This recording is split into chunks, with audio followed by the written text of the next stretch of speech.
சொந்தம்னா என்ன?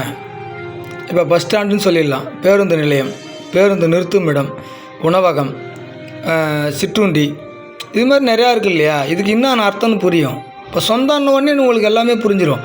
ஆனால் அந்த தலைமை வருவதற்கு யாருடைய வாழ்வியல் கட்டமைப்பு முதல் நிலை? என் கேள்வி தான். சொந்தம் அப்படிங்கிற ஒரு வாழ்க்கை யாருடைய கட்டமைப்பில் இந்த மண்ணில் முதல் நிலையில் நிறுவியது யார்?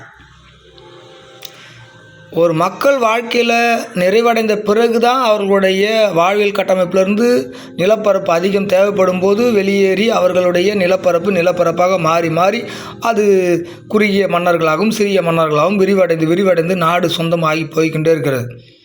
அப்போது நாடே சொந்தம் என்று சொல்லும் அளவிற்கு ஒரு மக்கள் வாழ்ந்தார்கள் என்றால் முதல் நிலை சொந்தம் எதனால் உருவானது? அந்த வார்த்தை எதனால் சொந்தம் என்று கொண்டாடப்படுகிறது?